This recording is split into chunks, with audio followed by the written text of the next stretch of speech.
So now I will ask Dr. Harpreet to introduce our first speaker, Professor GPS Raghava. So over to you, Dr. Harpreet. Thank you, Dr. Mohit. Let me share my screen.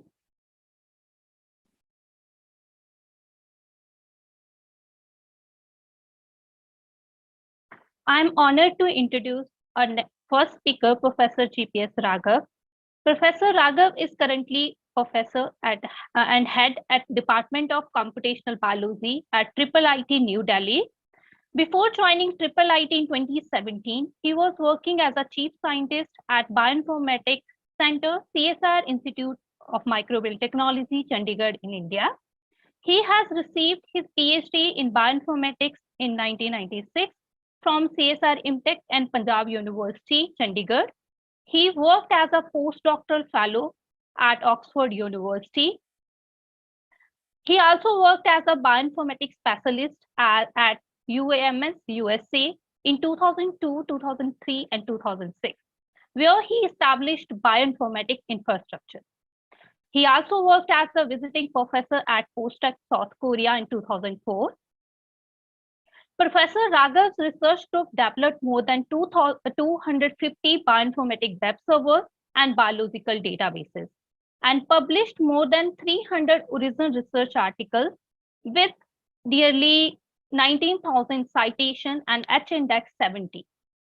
He has received a number of scientific awards from different scientific bodies, which includes Shanti Subru Bhatnagar Award in Biological Science, National Bioscience Award for Career Development, J.C. Bose National Fellowship from DST India, and he is a fellow of National Academy of the Science, and he is also a fellow of National Academy of Science in Bangalore. In 2014 and 2015, Professor Raghav was awarded by Thomson Reuters for the Research Excellence Award and ranked him among top 20 bioinformatics impactful scientists. Till date, Professor Raghav has mentored over 40 PhD students, and I am privileged to be one of his PhD students. Now, I would like to invite Professor Raghav to speak about the future bioinformatics opportunity for data-driven biological research in India. So over to you, Raghav. Thank you very much, Harpreet, for nice introduction. And I'm thankful to the organizers for inviting me to, for this talk. Please allow me to share my slides. Okay, yeah, it's allowing me.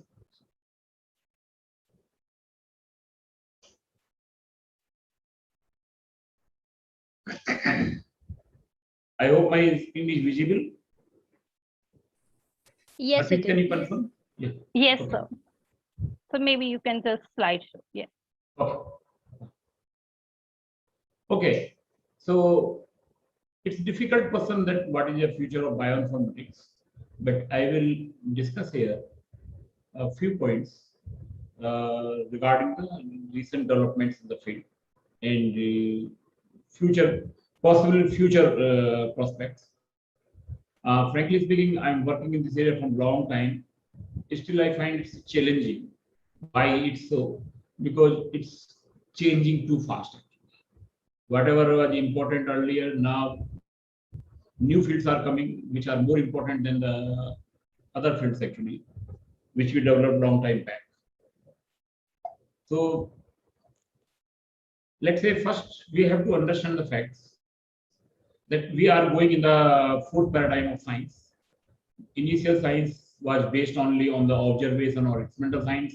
Then theoretical science come into the picture, which contribute like Newton's law, Maxwell's equations. Suddenly you have a theoretical base, wide.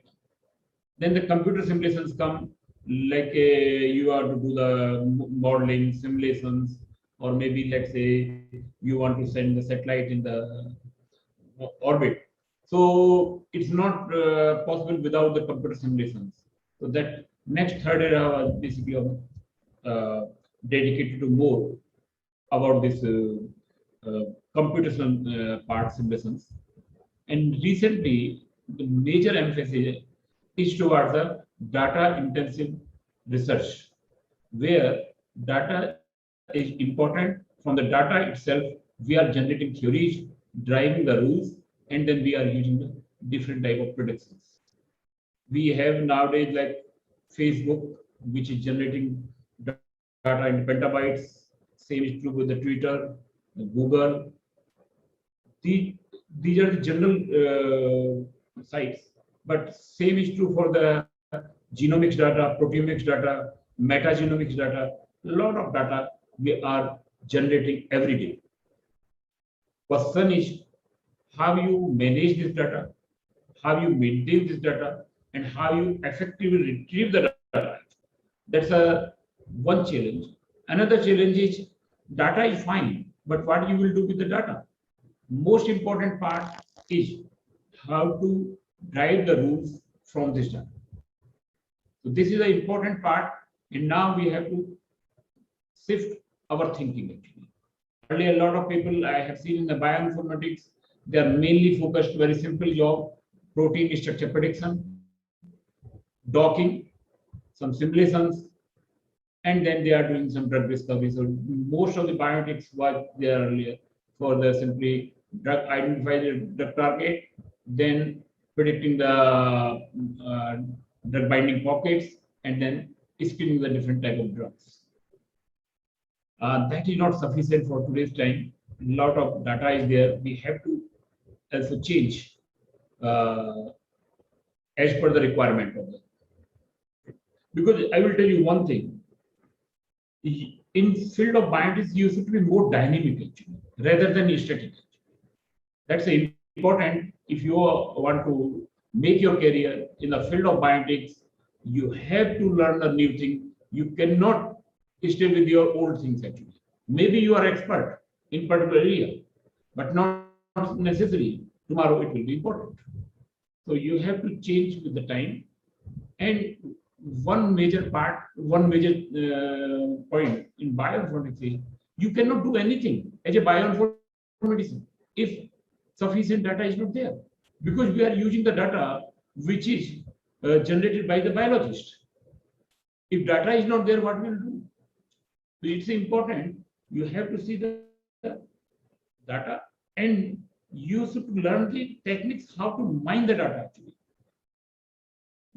If you use simple traditional techniques, some let's say curve fitting techniques or something, they are not going to work on the big data. You know very well this slide was made by Harpreet. As you know, Harpreet is one of my PhD students. She has done a lot of work, particularly contribution in the field of cancer genomics, proteomics. A lot of work has been done when she was in the group, and she created this slide to me actually. So we have to understand the different terminology. We know all that cell have the nucleus have the chromosomes, basically genome, and it is bind with the histones basically. So the binding with of the genome with the histone is a study of epigenomics basically. This field is called epigenomics, right? So similarly, if we have the whole genome sequencing, then this is called genomics. Okay.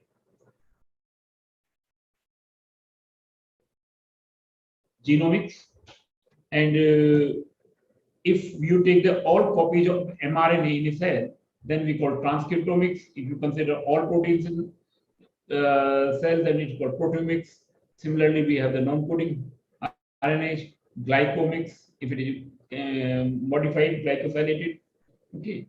Same way you have the lipidomics. These are the different areas we have. So now I will talk about the growth in the biological data. I'm particularly focusing on the genomics oriented data or genome data. I'm not saying that this is the only data. There is a large number of other data, but I have a major focus here today is towards the genome or proteome, metagenome sort of data. Okay. So major emphasis in this side. So it very well qualify in the category of big data, whatever we are calling nowadays big data. So it qualify in the big data because volume is there, a lot of genes have been discovered, so volume is there, veracity is there because NGS, due to the NGS technique, we are able to produce sequence the genomes at the fast rate. So a lot of data is coming daily.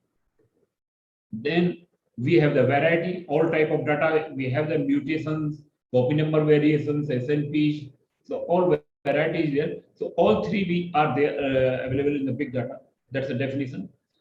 So I can give you the one example, though I created this slide few years back actually.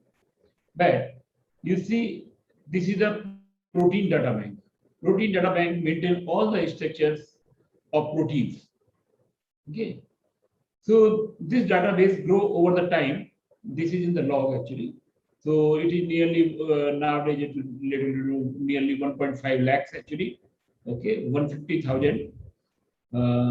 But you see the gene bank where the genes is able, it's growing with a high rate. But see this sort of data that is called WGS, whole genome sequencing. Whole genome sequencing start quite late, but it is growing very fast actually. It crossed the gene bank, which is the original main data bank from the beginning actually. So message I want to convey here to you that data is growing with the exponential rate and it is very difficult even to maintain it. And then we have to drive the rules basically in this data. Then next part is, now I will talk about some resources created by our group in the field of cancer research. In the field of cancer. So let's say, for example, we have created the database called CancerDR, that is basically cancer drug resistance, where we have maintained the data from the literature or published data of nearly 1,000 cells, their expression, their copy number variation, their mutations, as well as each cell inhibition by more than 600 drugs by different molecules. IC50 values are there. So we maintain this. Herceptin resistance is a Herceptin is antibody which is resistant nowadays in number of cases patients. So we maintain all the data related to Herceptin resistance. Similarly, there is other databases like gene databases. So here we are talking about the different type of resources. These are some of the resources we created at our department. That's the only few actually. If you see overall resources in the world, a lot of resources have been developed. So a lot of data is available. That's a message. Same way we have the different type of services for predicting the different type of biomarkers. Some are for the therapeutic purpose. Some are for the prognostic biomarkers or predictive biomarkers or disease diagnostics. So I'm not going in the detail. I'm presenting few works actually. One of the work, very interesting work, we done about the prioritization of anti-cancer drug, because it's not practically possible by seeing the genome of a person and then you say you will discover the drug. That's not practically possible. So one possible way is that there are a number of anti-cancer drugs which are approved by FDA. So can you prioritize the drug based on the genome or proteome or epigenomics of a person? So in this paper, we make a attempt where we have taken the different type of information, mutation, expression, copy number variation, and the drug profile is there. We learn, we use the machine learning techniques, we learn it, and we develop the method. And this is just the example which one side we have the name of the drug, another side we have the name of type of cancer actually. So you can see that some of the cancer drugs are effective on all the cancers. Some are specific to the particular type of cancer base. And based on this part, we develop the prediction method And we have used the mutation as a input feature, variation, expression. It is interesting to note that our variation information give better accuracy. This is basically in the term of the correlation. Then the mutation, variation gives the better than the variation gives the better accuracy than the mutation, because normally it is believed that mutation, which is basically rare, is more useful. But in case of the predicting the which drug will be effective, this variation work better. But best feature was expression of the genes basically. The copy number variation give okay results, but then we develop the hybrid models, and based on this, we develop a model where the predicted and actual IC50 value of cancer cell lines is have the correlation 0.78. Though it's not a great accuracy, ideally it should be 1, but it's a basic attempt. One of the limitations of this study is that this study is based on the cancer cell lines rather than the cancer patients basically. So in future, we will have the more this type of work because that's the future.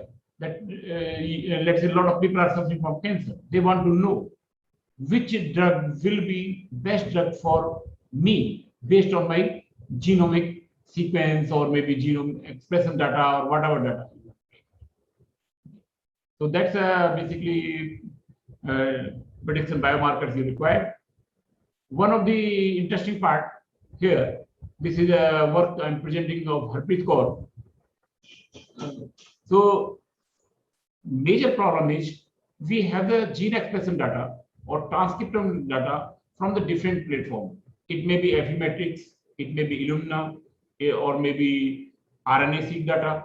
The question is basically whether we can develop a method which is platform independent. It doesn't matter whether you have get the transcriptomics data from the Affymetrix or Illumina. It should be able to predict the cancer and non-cancer patient basically. And she has done this work. A lot of data is involved. So the message here is, when in future you have to handle or manage a large database. That's an important message. Same way, this is another example where we have in skin cancer we have identified HLA, because HLA or it is called MSC actually, major histolytic complex. In case of the human, it is called HLA actually, human leukocyte antigen. So based on the genome sequencing, nowadays you can do the HLA mapping as well. Okay, so HLA typing is practically possible. So first do the HLA typing, and based on that, you can say the survival, what will be the survival of the patient. So we have tried to predict the survival of the person or risk prediction based on the HLA typing, which we got from the genomic sequence data. So same way it can be checked whether the particular vaccine will work or not work, because HLA is an important molecule which decide the type of immune response. These are some examples. So recently, we got the invitation from this briefing in functional genomics, and Harpreet and team, they write the review on the computational resources for identification of cancer biomarkers. So idea was that if you are working in the field of cancer or maybe disorder associated disease, what type of data is required, how you will handle it.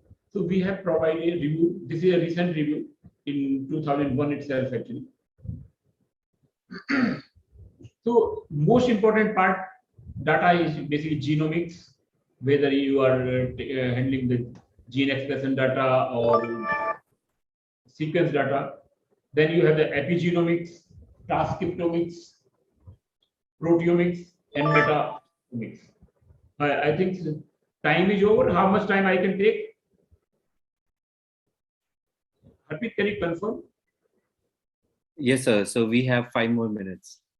5 more minutes. Okay. So I will go fast actually. So this is an example.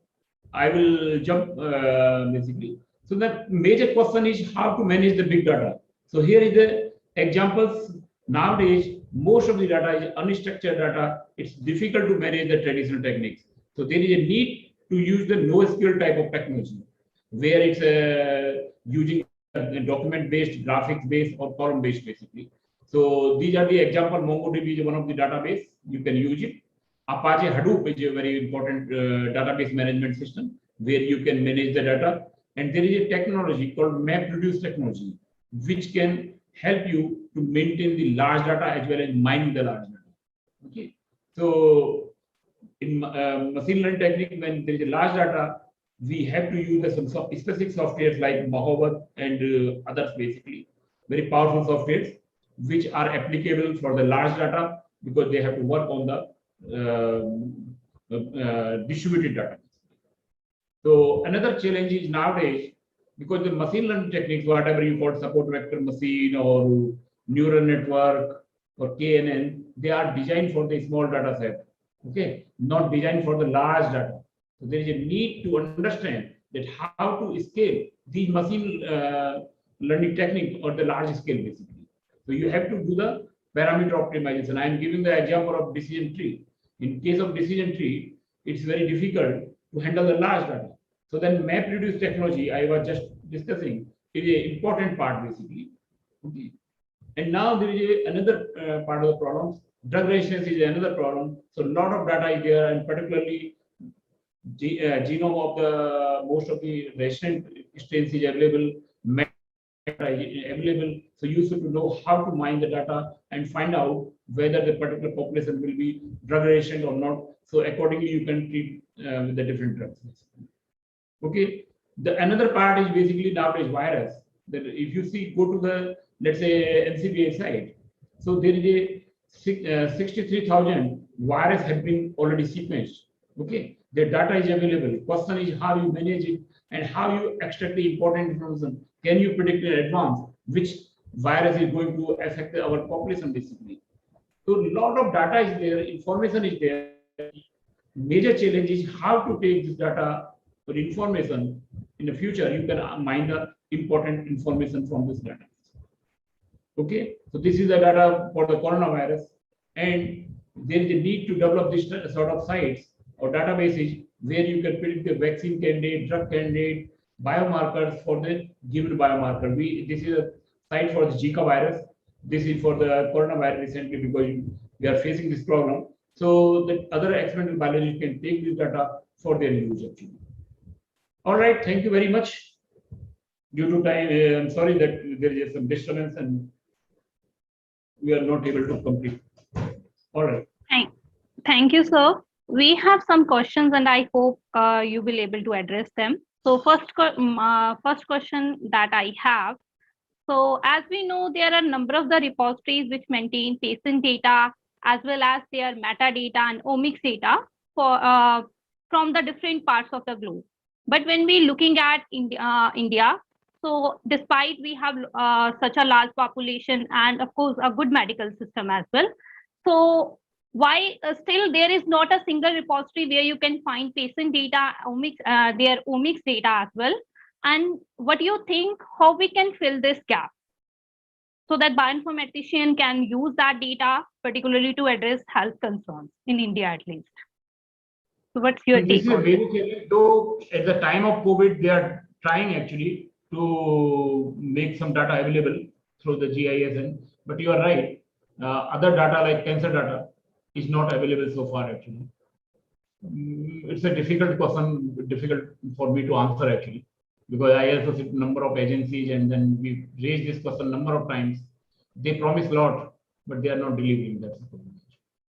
So what do you think, what policies needs to be made at least to make this possible, maybe from government side or maybe from Indian scientist side? The government side, it's not a problem because I'm sitting in the most of the committees, DBT, ICMR and all committees. We make the rules, but the intention of the persons is an important part. Even if you see carefully, only some groups are there in India who are providing the softwares and data and other resources. Normally, they don't prefer it. Actually, they want to sit down on the that knowledge or resources because the lack of or may say insecurity is one of the problems. They feel that whatever knowledge they have gained, they don't want to share with others actually. So that culture should change actually. But at least in this field actually, bioinformatics, there is a lot of change in India. But this part, what you are talking is still. Okay, so then I think Dr. Mohit also have some questions. So yeah, over to you, Dr. Mohit.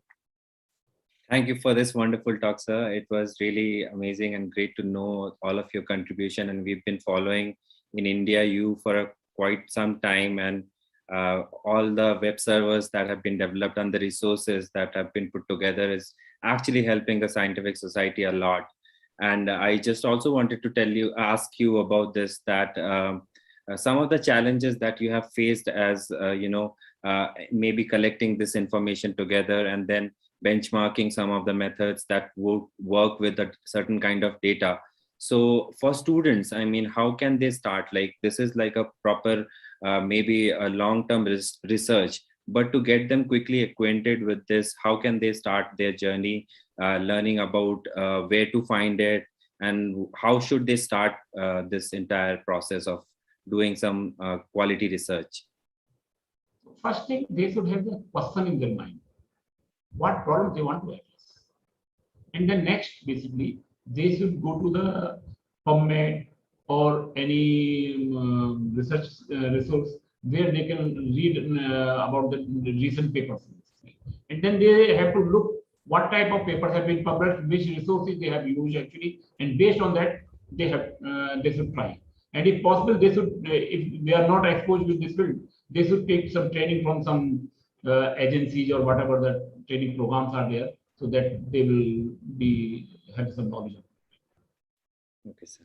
Thank you. Thank you for that advice. And I think everyone here also have a few questions that they would wanted to ask. So if there are some questions that are highlighted, so Sonalika, please, you can ask sir also about it.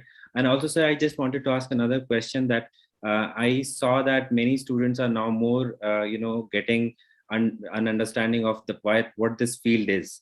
So you have been here for so long and you started back almost 30-35 years ago. So you saw all the changes that had happened to this field and where we are now. So what do you think about bioinformatics as a field to do research, and for new people to come in and people who have a background in biotechnology and life sciences to come up and do something in bioinformatics or to utilize and apply bioinformatics? So what are your opinions? For me, major challenge is basically inhibition in the students. Any life science student can do the programming. That's not a problem at all. That's a good example from my group itself. Actually, most of my students, they are from geology, life science, biotechnology, all background actually. And whatever the website you are seeing actually on my website, developed by my students. Why? Because there is an inhibition. They feel they cannot do it actually. So some first thing, they should have the confidence in their mind that you can do everything actually. Because programming is not a big deal at all actually. Only thing, there is an inhibition. They feel that they are away from the computer. They have not touched any mathematics. That's not required actually. Nowadays you have the fantastic libraries actually, where you can implement any machine learning, deep learning, all sort of things. So this is a fortunate part actually time where a lot of data, a lot of information is available. Only thing, you should remove the inhibition from their mind actually. That's the most important part. They can do it. There is no problem. Yes, sir, rightly put. And I think that's a great thought. And all of us here should, maybe apply this and start exploring more and finding more information, because there's a ton of information that we need to use because it's out there. All of us have a responsibility also as a citizen scientist to do this. So thank you so much, sir, for this session. And there are some questions and that many of the participants would wanted to ask.